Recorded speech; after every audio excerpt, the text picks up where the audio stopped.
Hi, I'm Sue Gillingham, Executive Director of the Coronado Chamber of Commerce, and I'm here today with information about SBA loans. In a world of discouraging news, we have some good news on the front of SBA loans. And I'm going to talk about two different types of loans today, one that's immediately available and one that's going through Congress. The information I'm providing is accurate as of March 26th in the evening. And the two loans that I'm going to talk about are the Economic Injury Disaster Loan, sometimes called EIDL, and the Paycheck Protection Program, which is part of the new bill and does not yet have an application online. What's the context for these loans? There are over 30 million small businesses in the United States, and we generate over half of the gross national product. We represent 10 to 11 trillion dollars. These loans are aimed at those businesses. They include not only what you consider small businesses, but also the self-employed, the independent contractor, and sole proprietors.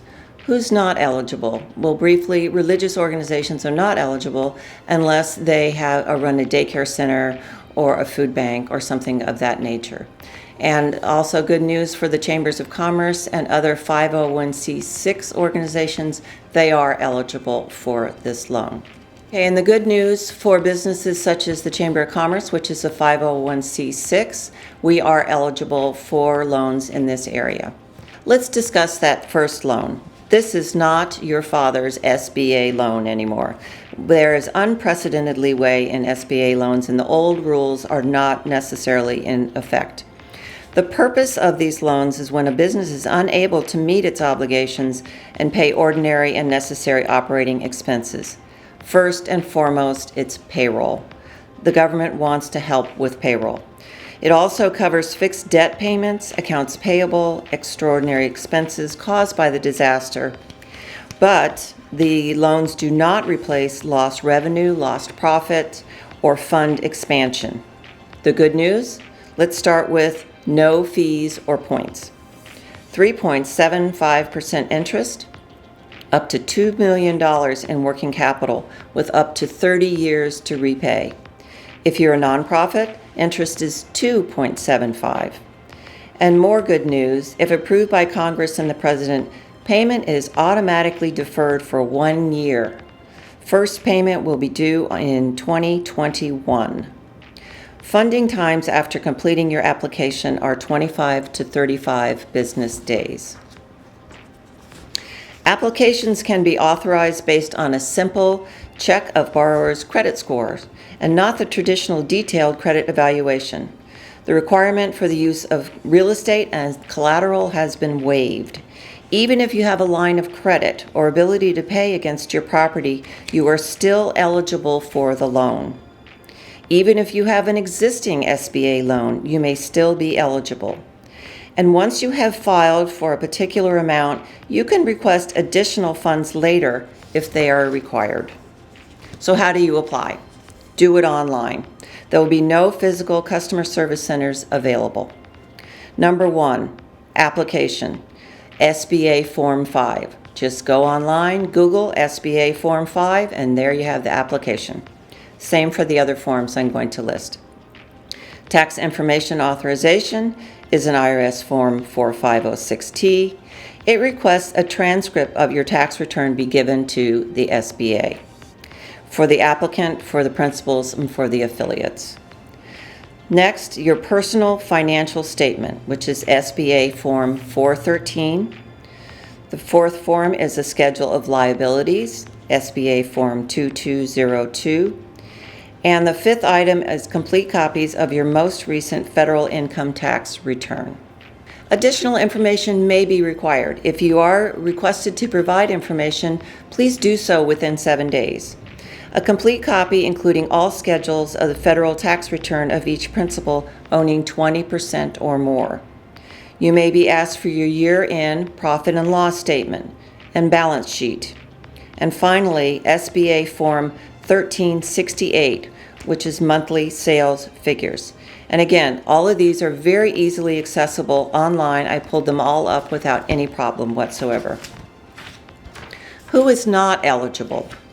Religious organizations, as I mentioned before, unless they have a non-religious part such as a daycare center. Gambling concerns are not eligible. Lending and investment concerns, real estate developers, multi-level sales distribution concerns, loan packagers, and finally, businesses established post-disaster declaration. So if you went out yesterday and opened a new business after the pandemic had been established, you are not eligible for any loans. So what's the process? Step one, you apply online. You can do it by mail, but it's going to take a lot longer. And the website is disasterloan.sba.gov.ela. The second step is the loan processing decision gets made. SBA reviews your credit, determines your eligibility, and estimates what your total loss will be.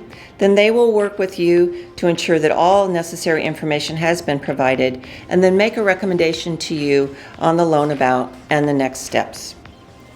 Third and final part of the process, step 3, loan is closed and funds are dispersed.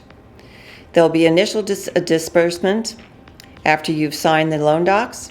The SBA can provide $10,000 cash advance within 3 days to serve as a grant if the money is used for payroll, mortgage, lease, or increased costs due to supply chain disruption.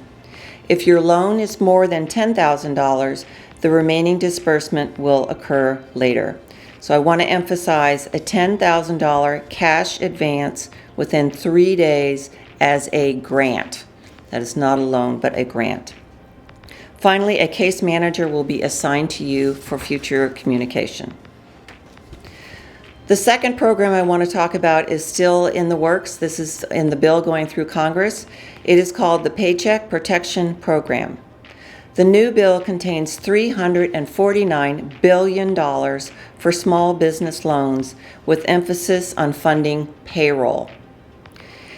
Up to 8 weeks of your Paycheck Protection Program loan will be forgiven by the federal government. So if you apply for 12 weeks or 20 weeks of payroll coverage, the first 8 weeks are essentially free.